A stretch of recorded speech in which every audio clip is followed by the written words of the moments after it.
आपल्या भारतीय राज्यघटनेत एक असं कलम आहे ज्याला अनेक जण समानतेचा आत्मा म्हणतात. हो, हे कलम आहे कलम 14. आज आपण याच कलमाचा खरा अर्थ काय आहे आणि त्याचा आपल्या रोजच्या आयुष्यावर नेमका काय परिणाम होतो हे अगदी सोप्या भाषेत समजून घेणार आहोत. चला तर मग सुरू करूया. बघा, हे आहे कलम 14चं मूळ वाक्य. अगदी मोजके शब्द आहेत, पण किती शक्तिशाली आहेत नाही का? आणि यातला कोणत्याही व्यक्तीला हा शब्दप्रयोग खूप महत्वाचा आहे. याचा अर्थ हा हक्क फक्त भारताच्या नागरिकांसाठी नाही, तर आपल्या देशाच्या हद्दीत असलेल्या प्रत्येक व्यक्तीला लागू होतो. पण कधी विचार केलाय का की हे एक छोटंसं वाक्य अब्जावधी लोकांना समानतेची हमी देतं तरी कसं? अशी काय जादू आहे या वाक्यात जी याला इतकं सामर्थ्यशाली बनवते? तर याचं उत्तर खरं तर याच वाक्यात लपलेलं आहे. ह्या एकाच वाक्याचे ना दोन महत्वाचे भाग आहेत, जणू काही समानतेचे दोन वेगवेगळे चेहरेच. चला हे दोन्ही चेहरे नीट समजून घेऊया. डावीकडे आहे कायद्यासमोर समानता. ही संकल्पना आपण ब्रिटिशांकडून घेतली आहे. याचा सरळ सोपा अर्थ आहे कायदा सगळ्यांपेक्षा मोठा आहे. पंतप्रधान असोत वा एक सामान्य माणूस, कायदा कुणालाच सोडणार नाही. तर दुसरीकडे आहे कायद्याचे समान संरक्षण. ही संकल्पना अमेरिकन आहे. याचा अर्थ थोडा वेगळा आहे. म्हणजे सारख्या परिस्थितीत असलेल्या लोकांसाठी सारखा कायदा असेल. याचाच अर्थ गरज पडल्यास वेगवेगळ्या गटांसाठी वेगवेगळे नियम बनवता येऊ शकतात. आणि इथूनच सगळा खेळ सुरू होतो. अनेकदा लोकांना वाटतं की समानता म्हणजे सगळ्यांना एकाच तराजूत तोलणं, पण तसं नाहीये. कधीकधी खरी समानता साधण्यासाठी वेगवेगळ्या लोकांना वेगवेगळ्या वागणूक द्यावी लागते. आणि याच गोष्टीला कायद्याच्या भाषेत म्हणतात वाजवी वर्गीकरण. आता इथेच तो प्रश्न येतो जो आपल्या सगळ्यांच्या मनात कधी ना कधी येतोच, की जर कायदा सगळ्यांसाठी समान आहे मग आरक्षण का? हे समानतेच्या विरोधात नाही का? खरंच हा एक खूप महत्त्वाचा प्रश्न आहे. तर याचं उत्तर दडलंय त्याच वाजवी वर्गीकरण या संकल्पनेत. बघा, आपलं न्यायालय काय म्हणतं? सरकार लोकांचे गट करू शकतं, पण त्यासाठी एक ठोस तर्कसंगत कारण हवं. म्हणजे ते वर्गीकरण उगाचच मनमानी नसावं, त्याच्यामागे एक चांगला उद्देश हवा. उदाहरणार्थ, ज्या समाजाला इतिहासात संधी मिळाली नाही त्यांना मुख्य प्रवाहात आण. बरं, मग हे वर्गीकरण वाजवी आहे की नाही हे कसं ठरवायचं? तर त्यासाठी ना न्यायालय एक टेस्ट वापरतं. सोप्या भाषेत सांगायचं तर 4 गोष्टी तपासल्या जातात. पहिलं, ज्या आधारावर गट केला आहे तो निकष स्पष्ट हवा. दुसरं, त्या निकषाचा आणि कायद्याच्या उद्देशाचा एकमेकांशी संबंध हवा. तिसरं, हे वर्गीकरण सार्वजनिक हितासाठी खरंच गरजेचं आहे का हे पाहिलं जातं. आणि चौथं म्हणजे उचललेलं पाऊल हे त्या उद्देशाच्या प्रमाणात आहे की नाही हेही तपासलं जातं. चला तर मग आता काही खऱ्या केसेस बघूया, कारण या ऐतिहासिक खटल्यांमुळेच कलम 14चा खरा अर्थ आपल्याला कळला आहे. सगळ्यात आधी बघूया E.P. रॉयप्पा विरुद्ध तामिळनाडू सरकार ही केस.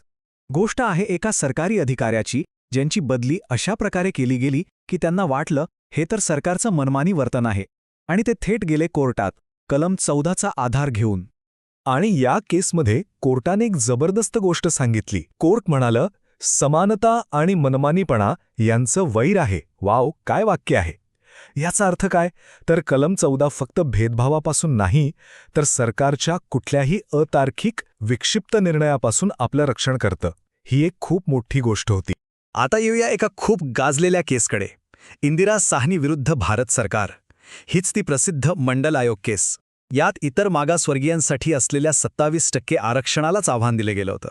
आणि या केसमध्ये सुप्रीम कोर्टाने एक आकडा निश्चित केला जो आजही महत्त्वाचा आहे, तो म्हणजे 50%. कोर्टाने एक लक्ष्मण रेषा आखली की एकूण आरक्षण हे 50%च्या वर जाता कामा नये. या निकालातून 3 मुख्य गोष्टी समोर आल्या. पहिली, आरक्षण हे वाजवी वर्गीकरण आहे, म्हणजे ते घटनात्मक आहे. दुसरी, आरक्षणाची एकूण मर्यादा 50% असेल. आणि तिसरी, जी खूप महत्त्वाची होती, की आरक्षित गटांमधल्या श्रीमंत लोकांना, ज्यांना क्रीमी लेअर म्हणतात, त्यांना आरक्षणाचा फायदा मिळणार नाही. आता एक अशी केस बघूया जी लिंग समानतेबद्दल आहे. विचार करा, एअर इंडियामध्ये एक विचित्र नियम होता. जर एअर होस्टेसने लग्न केलं तर तिची नोकरी जायची. पण पुरुषांसाठी असा काही नियम नव्हता. हा तर उघड भेदभाव होता, नाही का?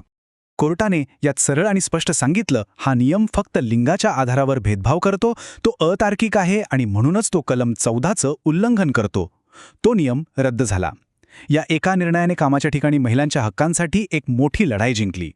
आणि आता एक अगदी अलीकडच्या काळातला पण तितकाच ऐतिहासिक निर्णय, नवते सिंग जोहर केस.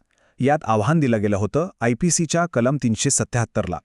तेच कलम जे समलैंगिकतेला गुन्हा मानत होतं. आणि या केसमध्ये सुप्रीम कोर्टाने इतिहास घडवला. कोर्टाने स्पष्ट केलं की कुणाच्याही लैंगिकतेच्या आधारावर भेदभाव करणं हे कलम 14च्या विरोधात आहे आणि म्हणून समलैंगिकता हा गुन्हा नाही. या एका निर्णयाने LGBTQ+ समुदायाला त्यांचे हक्क आणि सन्मान मिळवून दिला. तर या सगळ्या केसेसवरून एक गोष्ट तर नक्कीच लक्षात येते. कलम 14 हे काही पुस्तकात बंद असलेलं एक कलम नाहीये. ते जिवंत आहे. ते समाजासोबत बदलतंय, विकसित होतंय. बघूया आजच्या काळात ते किती महत्वाचं आहे. अगदी ताजं उदाहरण घ्यायचं झालं तर EWS म्हणजे आर्थिकदृष्ट्या दुर्बल घटकांसाठीचं 10% आरक्षण यालाही आव्हान दिलं गेलं होतं. पण 2022मध्ये सुप्रीम कोर्टाने हे आरक्षण वैध ठरवलं. का? कारण कोर्टाने मानलं की हे वर्गीकरण जातीवर नाही तर आर्थिक परिस्थितीवर आधारित आहे आणि हा सुद्धा वाजवी वर्गीकरणाचाच एक प्रकार आहे. चला तर मग आज आपण जे काही पाहिलं ते थोडक्यात पुन्हा एकदा बघूया. सगळ्यात महत्वाचं, कलम 14चे 2 भाग आहेत, कायद्यासमोर समानता आणि कायद्याचं समान संरक्षण. दुसरं, ते वाजवी वर्गीकरणाला मान्यता देतं, ज्यामुळे गरजू गटांना मदत करता येते. तिसरं, ते सरकारच्या मनमानी कारभारापासून आपलं रक्षण करतं. आणि चौथं, हे फक्त एक कलम नाही तर सामाजिक न्यायाचं एक शक्तिशाली शस्त्र आहे. शेवटी एक प्रश्न. आपण पाहिलं की समानतेचा अर्थ काळानुसार कसा बदलत गेला. मग विचार करा, भविष्यात ही व्याख्या अजून कशी बदलेल? अजून कोणते नवे हक्क याच्या कक्षेत येतील? हा विचार करण्यासारखा मुद्दा आहे, नाही का?